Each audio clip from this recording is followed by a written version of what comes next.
सच्चिदानंद सद्गुरु साईनाथ महाराज की जय। ओम साई राम। मित्रों, आज का ब्लॉग आप सभी हमारे साई परिवार के लिए विशेष लाभकारी और कल्याणकारी है, क्योंकि आज के ब्लॉग में हम अपने साई परिवार के लिए बहुत ही विशेष उपाय लेकर के आए हैं। जो साईं बाबा का यह उपाय करता है उसके 7 जन्मों के पाप कट जाते हैं। जो मांगोगे वह मिलता है बाबा से और बाबा अति प्रसन्न होते हैं। जो कि हम साईं सच्चरित्र का ही उपाय लेकर के आए हैं, जो बाबा ने खुद अपने जीवन में किया है। और जो इसमें से थोड़ी सी आज हम थोड़ा सा कहानी का अंश बताएंगे और उसके बाद फिर हम आपको उपाय बताएंगे, तब आपको लगेगा कि यह बाबा का ही बताया गया उपाय है। अब साईं सच्चरित्र का चैप्टर नंबर 35 जिसमें काका महाजनी और उनके मित्र की कहानी है। काका महाजनी, ये साईं सच्चरित्र हम लिए हैं, आप खुद चैप्टर नंबर 35 खोल के देख सकते हैं, उसमें दिया गया है। काका महाजनी और उनके मित्र 2 लोग थे। जो उनके मित्र थे वह मूर्ति पूजा में विश्वास नहीं करते थे, काका महाजनी के जो मित्र थे, और वह अपने गुरु के सिवा किसी दूसरे का पैर छूना गवारा नहीं था उनको, तो वह किसी का पैर नहीं छूते थे। तो काका महाजनी ने कहा कि एक दिन प्लान बनाया कि चलो शिरडी बाबा से मिलकर आते हैं। तो उनके जो मित्र थे उन्होंने कहा, काका महाजनी के मित्र, कि मैं मिलने चलूँगा लेकिन मैं दक्षिणा नहीं दूंगा और मैं आपके गुरु का पैर नहीं छूँगा। तो वो लोग सहमत हुए कि चलो भाई ठीक है, आप पैर मत छूना, आप चलो शिरडी। तो शिरडी वह गए। तो जैसे ही वह मस्जिद की सीढ़ियों पर पैर रख करके अंदर पहुँचे तो बाबा ने कहा, आइए श्रीमान पधारिए। और इतना शब्द सुनना न कहिए, काका महाजनी के जो मित्र थे तो उनको अपने पिताजी का जो है वह आवाज़ याद आया कि इस प्रकार से तो मेरे पिताजी बोलते थे। थोड़े देर के बाद उनसे रहा नहीं गया तो उन्होंने ऐसा बोला कि ये तो मेरे पिताजी की आवाज़ थी। और जहां उन्होंने कहा था कि मैं आपके गुरु के पैर नहीं छूऊंगा, वो जा कर के बाबा के श्री चरणों में अपना मस्तक ही रख दिए। फिर बातचीत चलती रही और चीज़ें हुई। बाबा ने उन लोगों को वहां से जाने का आज्ञा दिया। तो बाबा ने काका महाजनी से 3 बार उनको जो है लगभग 2 से 3 बार उनसे जो अपना दक्षिणा मांगा, लेकिन उनसे वो दक्षिणा नहीं मांगे। तो काका महाजनी से उनके मित्र कान में धीरे धीरे फुसफुसा के कहने लगे कि बाबा ने तो मुझसे दक्षिणा मांगा ही नहीं, मेरे साथ तो अलग व्यवहार कर रहे हैं। तो काका महाजनी ने कहा कि आप ही स्वयं पूछ लीजिए कि बाबा क्यों नहीं आपसे मांग रहे हैं दक्षिणा। तो बाबा ने कहा, अरे भाई क्या कानाफूसी हो रही है, मुझे भी बताइए। उसके बाद उन्होंने कहा कि बाबा आप मुझसे दक्षिणा नहीं मांगे। तो उन्होंने कहा, आपकी जो भावना थी वो नकारात्मक थी, आप नहीं चाहते थे कि हम दक्षिणा दें, इसलिए आपकी भावना को समझते हुए मैंने आपसे दक्षिणा नहीं मांगी। तो 17 रुपये दक्षिणा जो होता है उन्होंने काका महाजनी ने दिया और 17 रुपये इन्होंने उस समय दक्षिणा बाबा को दिया। तो बाबा ने क्या किया, फिर बाबा ने कहा कि जो ये तेली की दीवार आप अपने बीच में रखे हुए हैं, उस दीवार को आप समाप्त करिए, जिससे हमारी आपकी आत्मिक मिलाप हो सके, परस्पर एक दूसरे से जुड़ सके। तो यहाँ एक कहानी हो गई चैप्टर नंबर 5 की। अब आते हैं अन्नदान पर, चैप्टर नंबर 38। चैप्टर नंबर 38 में बाबा ने खुद कहा है कि इस कलयुग में जो भी, देखिए, वस्त्र दान करेंगे, मकान दान करेंगे, जमीन दान करेंगे तो आप पात्र को देखेंगे, लेकिन अन्न दान करने का कोई पात्र और सुपात्र नहीं देखना है। पेट सबके पास होता है, चाहे वह अरबपति हो, चाहे वह गरीब हो, चाहे वह मध्यम वर्गीय परिवार का हो, भूख सबको लगती है। तो अन्नदान करने का कोई पात्र सुपात्र नहीं होता है। इसलिए अन्नदान के लिए बाबा ने लिखा है कि जिस प्रकार से सुहागन महिला बिना सिंदूर के वह होती है, या कोई स्वर, अगर कोई गाना गा रहा है बिना स्वर के गा रहा है, बिना मधुर संगीत के गा रहा है, तो ऐसा गाने के समान आपकी ज़िंदगी है। कि मतलब आपने अगर अन्नदान नहीं किया तो कोई दान नहीं किया। इसलिए अन्नदान का बहुत बड़ा विशेष महत्व है। और आज जो इसमें दिया गया है, हम यज्ञ याजन के बारे में बताते हैं आप लोगों को।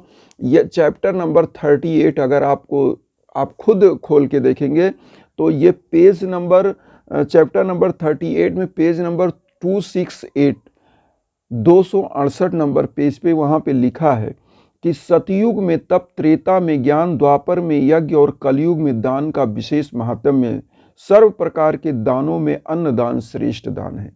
बाबा खुद, आप लोग सब साईं सच्चरित्र पढ़ते ही होंगे, बाबा केवल 2 घर से भिक्षा मांगते थे और उसी में उनका खाना चल जाता था।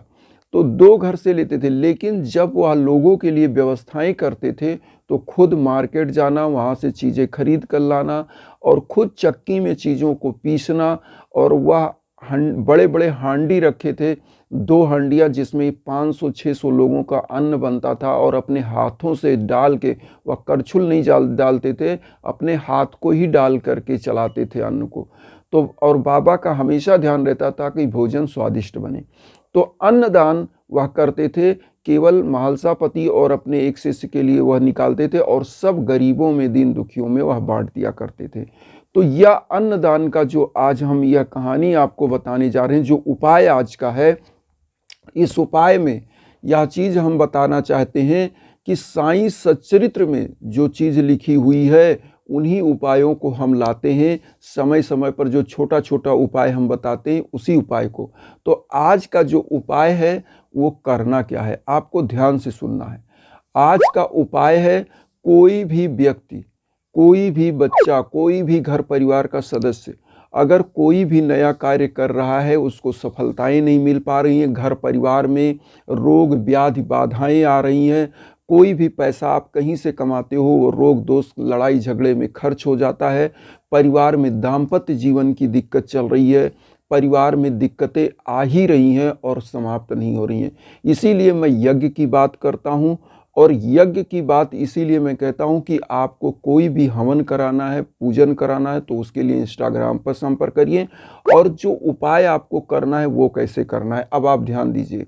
इन सभी समस्याओं को समाप्त करने के लिए छोटे छोटे उपाय जो बाबा के साईं सच्चरित्र में दी, क्या करना है। कोई भी कार्य, घर में कोई भी दिक्कत चल रही है, किसी कार्य में सफलता नहीं मिल पा रही है, कलह चल रहा है दाम्पत्य जीवन का, बच्चे नहीं हो रहे हैं, शादी बहुत दिनों तक हो गई, शादियां नहीं फिक्स हो पा रही हैं, ऐसे समयों में अन्नदान आपको करना चाहिए। कैसे करना है, बृहस्पतिवार को आप खिचड़ी का दान कर सकते हैं, या आप कोई भी नया कार्य कर रहे हैं, मैंने बहुत बार यह भी बताया है कि जो बिना पका हुआ अन्न, जैसे आटा ले लिया आधा किलो चावल ले लिया, थोड़ा सा हल्दी रख दिया, नमक रख दिया, मिर्च रख दिया, आलू रख दिया, सबको एक साथ रख करके हर बृहस्पतिवार छू करके दान कर दीजिए। दान करने से एक चीज़ जान लीजिए कि आपके ग्रह बाधाएं समाप्त होती हैं।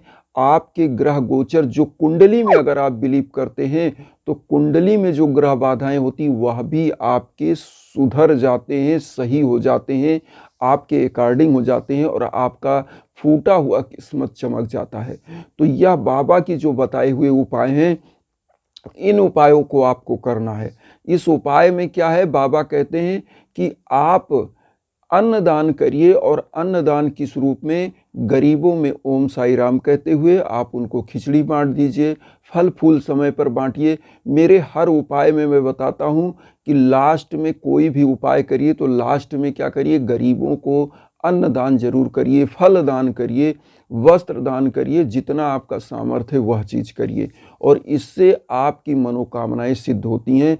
बाबा साक्षात कहते हैं कि जो व्यक्ति यज्ञ याजन हवन पूजन दान दक्षिणा करता है उसके कभी भी कोई भी कार्य असफल नहीं होते हैं, हर क्षेत्र में वह सफल होता है और समाज में हमेशा बाबा की कृपा दृष्टि उसके ऊपर बनी रहती है और उसका आभा मंडल और तेज हमेशा पूरी दुनिया में चमकता है। तो बाबा की कृपा प्राप्त करिए, अन्नदान करिए गरीबों को और अपने संकल्प के साथ करिए। आप बाबा की पूजा करिए डेली, जो भी आप दीप जलाइए, साईं सच्चरित्र, साईं चालीसा, साईं बावनी, साईं आरती जो कर सकते हैं वह करिए, लेकिन गरीबों की सेवा जरूर करिए क्योंकि बाबा हमेशा गरीबों को सेवा करते थे। और जो उपाय हम लेकर के आते हैं वह साईं सच्चरित्र के ही छोटे छोटे उपाय होते हैं जो हम अपने शब्दों में आपको बताते हैं, क्योंकि किताब की जो भाषा होती है वह चीज़ शायद हम सेम अगर पढ़ के बोलें तो भले बोल पाएँ, लेकिन वह शब्द अपने हो जाते हैं, लेकिन जो भी उपाय होते हैं वो साईं सच्चरित्र के होते हैं। तो आप लोग करें और इससे ही आप लाभ उठाएं और बाबा की कृपा प्राप्त करें। इन्हीं भावनाओं के साथ मैं एक चीज़ कहूँगा कि वसुधैव कुटुंबकम की जो भावना हम लेकर चल रहे हैं उसमें आप सभी लोग चैनल को सब्सक्राइब करके अपना आशीर्वाद दीजिए और उन साईं भक्तों तक वीडियो को जरूर शेयर करिए जो किन्हीं कारणों से कष्ट में, दुख में, इसी भावना के साथ ओम साईं राम।